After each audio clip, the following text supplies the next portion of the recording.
बेनती है कि हम आके जेडे बाहर खड़े अंदर आ जाओ। धन्यवाद जी। डॉक्टर भीमराव यशवंतराव मेडकर साहब। मगरले पासे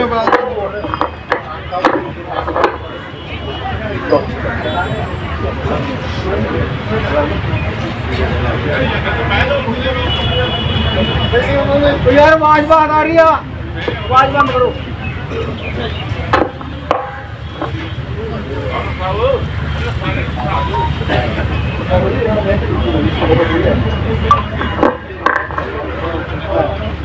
ये ठीक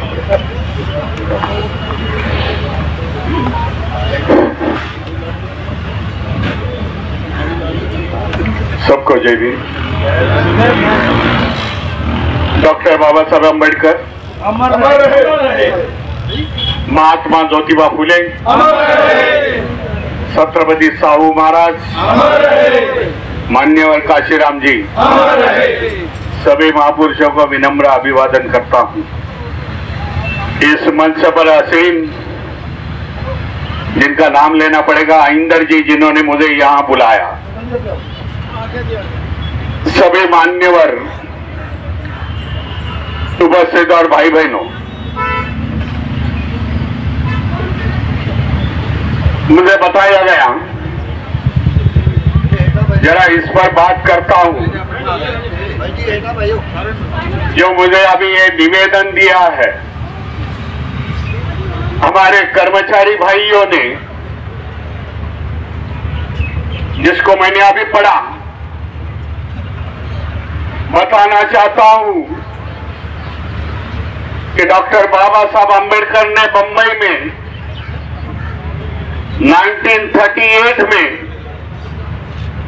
मुंबई म्युनिसिपल कामगार संघ की स्थापना की थी।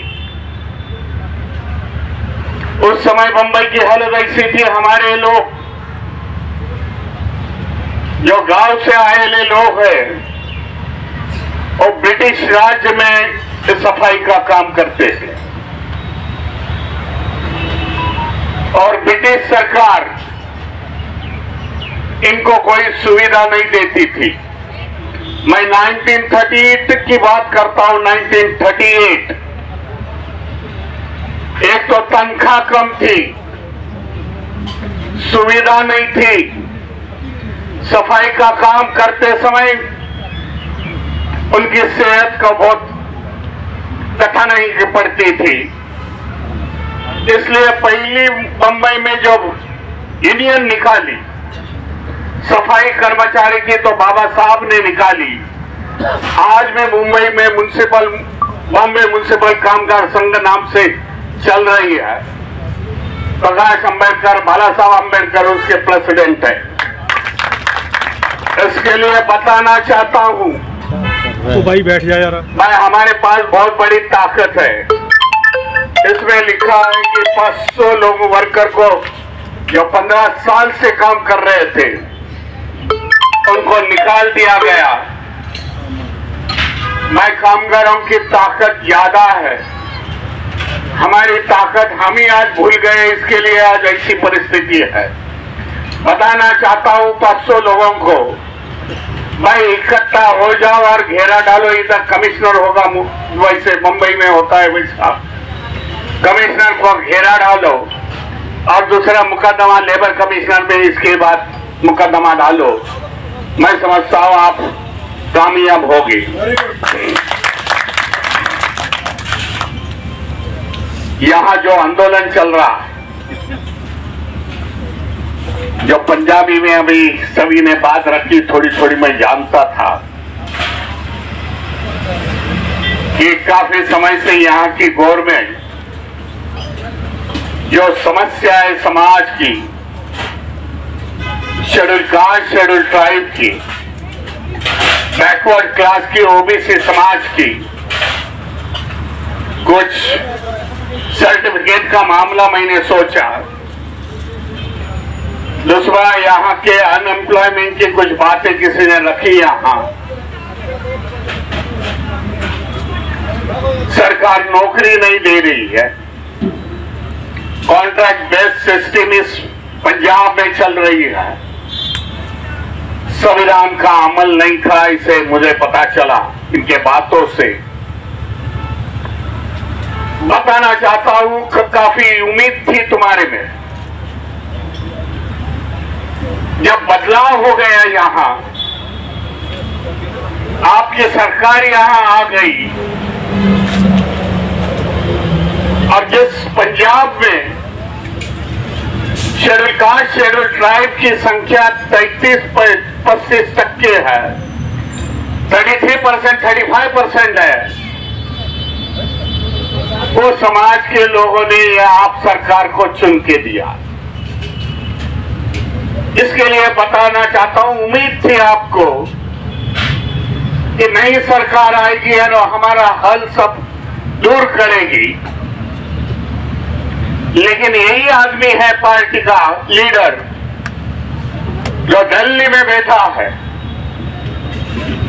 उस समय का इसका इतिहास निकाल दिया जाए। रिजर्वेशन के मामले में मैं 1989 की बात कर रहा हूं, जब वीपी सिंह यहाँ के प्राइम मिनिस्टर थे, जिन्होंने मंडल आयोग लागू कर दिया, जिन्होंने बुद्धिस्ट लोगों के लिए, देश के बुद्धिस्ट लोगों के लिए संविधान में प्रावधान कर दिए, यही आदमी है। इन्होंने जंतर मंतर पर, वह स्टूडेंट थे, उन्होंने हड़ताल आंदोलन कर दिया। सोच बदल चुकी होगी ऐसे मुझे लग रहा था, क्योंकि एक बाजू में बाबा साहब की तस्वीर लेके उन लोग घूमते थे, मैंने बंबई से देखा था। ये मत सोचो मैं आज इस पंजाब में आया हूं, ये मेरी चौथी बार है मैं पंजाब में कई कार्यक्रम करके गया हूं। इसलिए उम्मीद थी हमें भी भाई बाबा साहब की तस्वीर लेके जा रहा है, जो इस पंजाब में उनकी संख्या 33-35% है, उनको कुछ न्याय देगा। लेकिन आपके बातों से आज पता चल रहा है, ये आदमी की सोच जो पहली थी 1989 में थी, वही सोच आज भी इसकी है। इसके खिलाफ अपन इकट्ठा होना मैं जरूरी समझता हूं। मुझे आज भी याद है, क्योंकि देश की राजनीति मैं पढ़ते रहता हूं। यहां गवर्नमेंट बैठने के बाद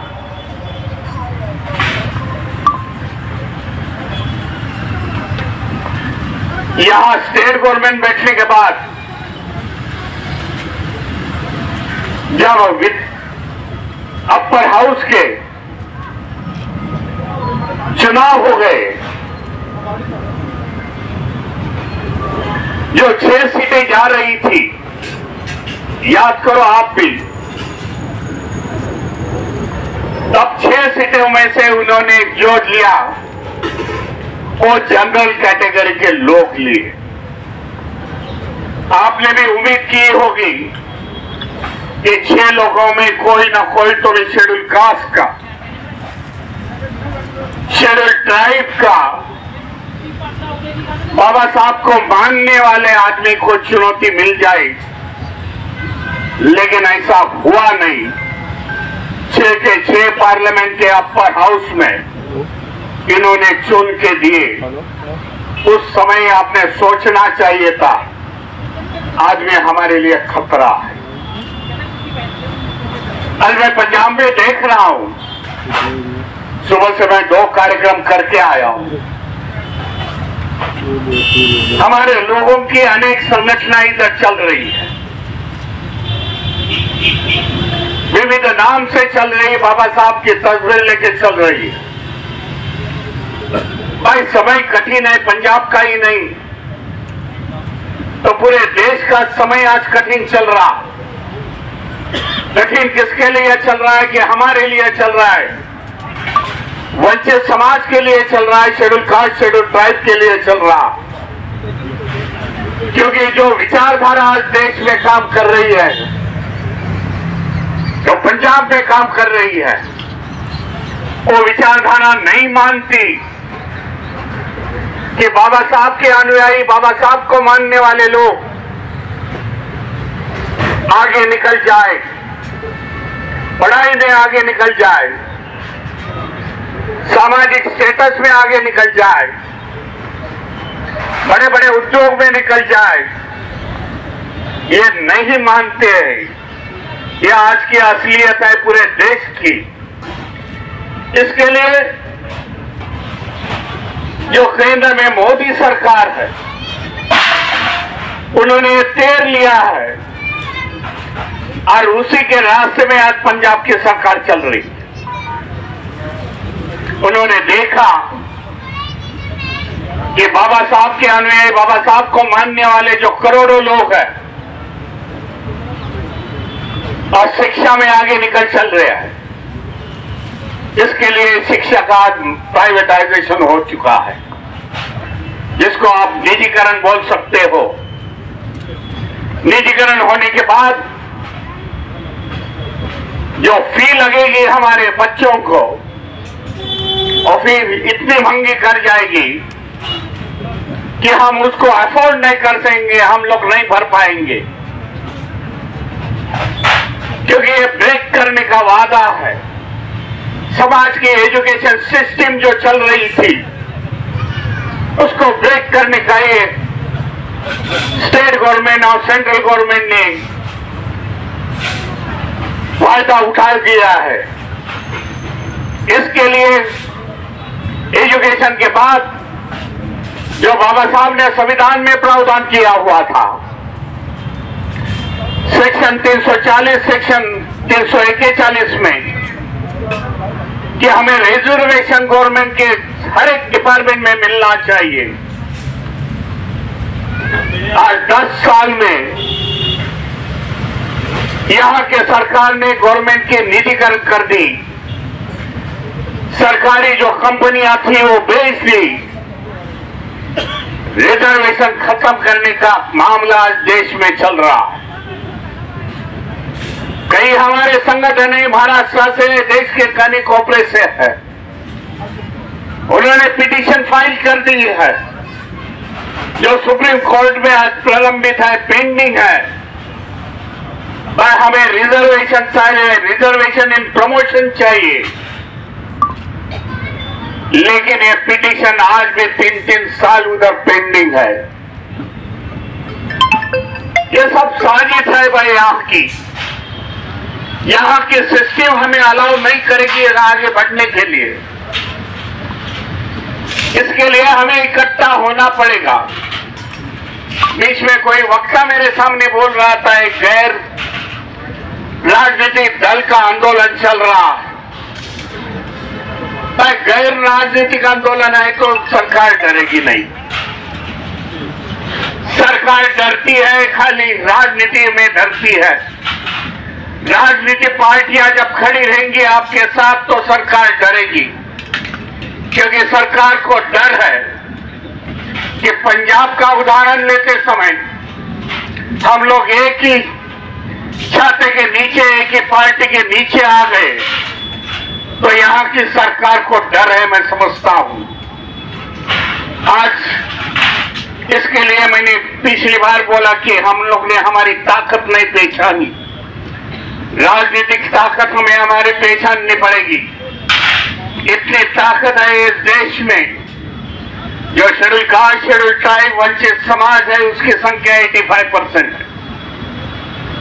जो बिहार में सेंसस हो गया ओबीसी समाज का, शेड्यूल कास्ट समाज का, और सेंसस की आंकड़ेवारी आ गई 65%। वहां के स्टेट के लोग हैं। पंजाब में देखा जाए तो हमारी वैसी आंकड़ेवारी आएगी। ये सब लोग इकट्ठा जम गए एक ही बैनर के नीचे, तो मैं समझता हूं यहां बदलाव होगा। तुम किसी के पास ऐसे पर्चे लेके नहीं खड़े रह सकते। भाई हमारी ताकतों से हम लोग इस पंजाब पर राज करते सकते हैं, ये सोच लो।